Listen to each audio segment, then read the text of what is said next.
Land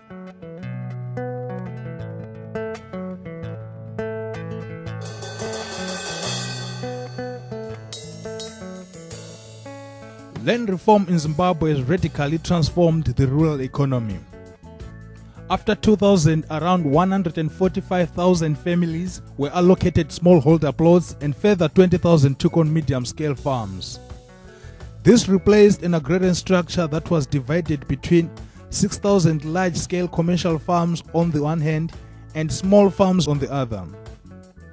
The new farmers have faced many challenges, but they've also created employment and they are generating new economic linkages, both in the local economy and further afield.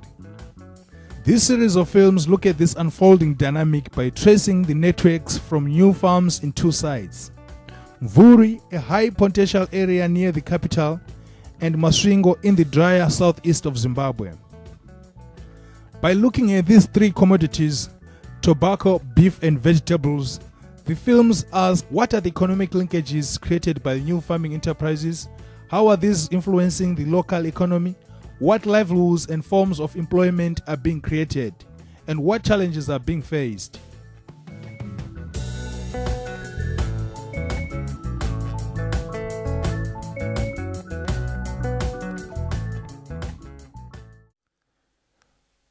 This film focuses on two new horticulture producers on farms to the east of Masvingo town.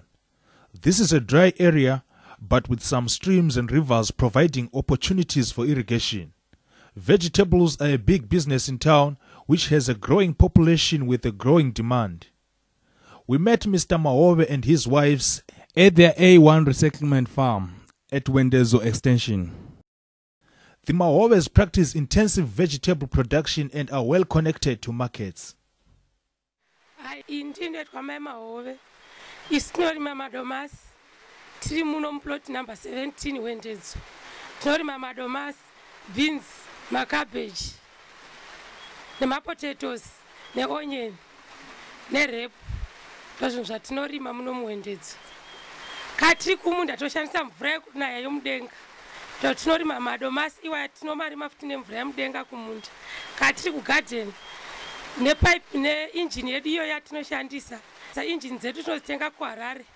Ma-fertilizers ndo atinenge tichiisa mumbeu dzose dzatinorima idzodzo. Mubhinzi, mucabbage zvose tinozviisa ma-fertilizers nemupfudze chaiwo wemombe ndo zvatinoshandisa nemurakwani. Vanhu vanoshanda mugarden medu isu tinopinda yechechi inonzi Postori. Asi tichishanda da hatishandi toga zvinhu izvi. Tine vanhu vanogara mugarden medu 2 vanogara vachirinda. Vamwe vanouya pazuva. Nguva dzatinenge tichidzvara pazuva tinowanzode vanhu 15 vanotibetsera kudzvara. Kana tichisakura pazuva tinotoda vanhu vanosvika kuma-16 kana kuma-20 kuti vatibetsere kusakura. Pakukohwa vanhu tinotozoda pazuva roga roga. Semusi watinenge tichitana semadomasi tinoda chero vanhu vanosvika kuma-45.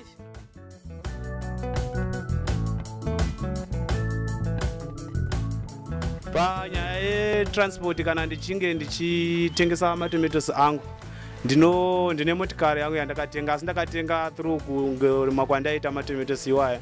Saka ndo akundibatsira, ndakatanga nditosenzesa ngoro kuti kana makastoma kanga auya ndaimaperekedzawo nengoro, kana nekutakura ngoro nengoro ndoneswa parodi ndoenda kumamarket. Azvaingonditambudza, asi iko zvino ndava nemotikari yandakatenga through kurima ikoko yandinoshandisa pakufamba ndichienda kumarket. Uye ndine macrates andakanotenga kumegapeka Harare kumasasa uko andiri kusenzesazve kuitira kuti zvinhu zvangu zvirimwa zvangu zvisvike zvabva zvakaita kumunda. Sakawo chinozotiwo fuel nechitengawo nchidirawo motikari imomu, zvichingodarawo motikari inongogara inewo zvinosangana asi ichingogadzirisa zvichingobva zvemumunda makaremo. Saka tomateri ndakatsvaka market yakatanga itombondinetsawo, asi ndakazogadzirisa market yangu zvava nani, hazvisati zvanyatsokunaka, asi zvava nani zvazvo. Ndakutengesera okay, ndakwanisa kupindawo ikoko kwandasingakwanisi kupinda. Ndiri kucheta kuGreat Zimbabwe University. Kwanyika kune makastoma angu ari ikoko.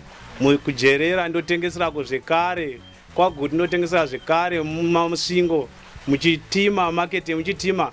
Mukapinda imomo munondiziva ndirimo.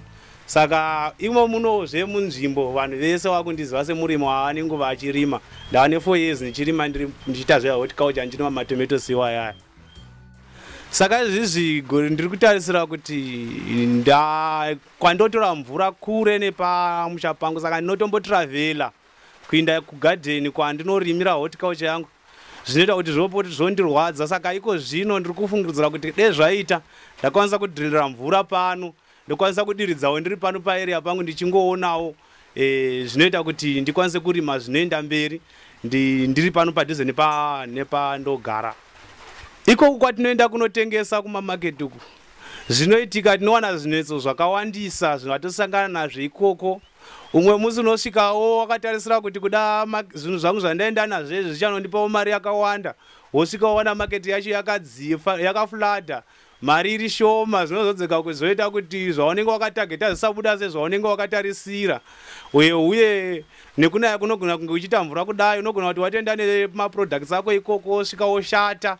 Zvine zvichitiwo imwe nguva sekanzuru inogona kusvika umwe musiwo ichitadza kuti ine zvainoda kugadzirisa, saka iwoyo zvinhu zvatinotakura isusu maperishable hadi kuti kana ukasvikapo umbovhiringwa usati wamatengesa anobva wazomarasa, saka hazvizoiti zvakanaka. Kurima kwese kwandinoitako ndinozvifanda ndega, handina kumwe kwandiri kuwana imwe fandi inokwanisa kunge ichindibatsira. Ukaenda kumabhengi unosvika zvichitadza kuti mari yacho haisi kubuda zvakanaka, saka matambudziko ari kusangana nesu munomu. Kurima kwangu kwandinoita ini ndinotova nekuda kutarisa kuti denda kwanisa kutorima zvinotoonekwa zvinoenda zvinoti nyika yedu inofanira kuti irarame zvichiburikidza mumaoko medu muno matiri kurima. While the large Mahobe family are living and working on their small plot, the Ndambakuwa family acquired a much larger A2 farm close to Mutirikwe Lake. They do not live on the farm, however, and Mr. Ndambakuwa is employed in Harare as an electrical engineer. They thought that getting land near the lake would result in good business, but production has been plagued by problems. They now make use of the lake for small-scale commercial fishing to subsidize payment for farm workers. They employ in total 20 people on the farm, 9 permanently, 6 on fishing and 3 on farm work. We met their manager Bengai on the farm. Tinorima makabeji nezvimwe zvakaita sana garlic nebeans neatsunga mirivo yetechibetsera vamwe kutengesera kutauni kumasvingo. Dzimwe mbeu dzavanobva nadzo kumasvingo dzatinoshandisa tinoshandisa makabeji, asi maseeds acho vanobva nawo kuna naHarare. Zvakafanana nemafertilizer atichishandisawo. Dzimwe nguva togona kudzvara tisina mafertilizer because mari yacho panenge pasina zvichitofamba. Isi zvatinorima panapa tinotengesa kwada kuna masvingo. Kana mudhara ari pano teisenga nemota yedu, kana asipo vanouya vachizozvitorerawo. Vamwe tinongotsvaka transport patenda nazo tichindosaply ikoko pachitima pamusika panotengeserwa zvinhu. Zvatinonyanya kurima panapa chaizvo igarlic. Tinorima kana mabhero 4 kana zvakatonaka, pamwe togona kudaridza ichindotengeserwa kuna naHarare ndo kune makastoma akanyanya kuwanda. Masvingo inotengesewa asi kuti hainyanzo hayo kufamba sezvinoita kuHarare. Ndingati rimwe dambudziko guru ratinaro panapa imari. Mudhara vanombototsvaka mari asi vari kuishayiwa, mabhengi asi kunyanzo kuda kuvapa mari yakanaka yavanongoita kuti zvinhu zvisimukire pano. Rimwe dambudziko magetsi anotinetsa, zvinhu zvose zvatechirima zvimwe zvinosvika pakusvava nokushayiwa mvura. Peta mhuka dzinonetsawo futi, saka ndezvimwe zvetechingosangana nazvo mukurima. Ishandisa mufudze wemudanga. Ndingati pamari yatiri kuwanawo pano shoma yatinayo iyoyo, takakwanisa kuvakawo dzimba idzi dzamunoona idzi nematengi atinawo, neinjini yedu yatinayo inotibetsera kuita pane zvatiri kuita kurima izvi, nenguruve dzedu dzatinadzo, nemota yatinayo. Pano patiri panapa tinobatira hove pamabhoti padhamu patiri apa. Vakomana vacho muchavaona vachipinda mvura vachiita zvavanenge vachiita. Pavhiki tinotanga Monday kusvika neFriday. Dzetechibata idzo pano vanouya vachihodha, dzimwe techindotengesera kumasvingo nekunana zaka. Togona kubata kana kuma 100 kg. Whether through informal traders, markets or supermarkets, there is a continuous need for fresh vegetables in Masvingo. Small traders transporters, and input suppliers are crucial actors in the new supply chains. However, as the Mahobes and Vengai discussed, there are production as well as market constraints to contend with. Seasonal gluts, quality issues, and financial support are particular problems faced by these new producers. Since land reform, the horticulture sector has changed to include many more growers than before, who are generating employment not only on farm but across the value chain. This is having a positive impact on the local economy.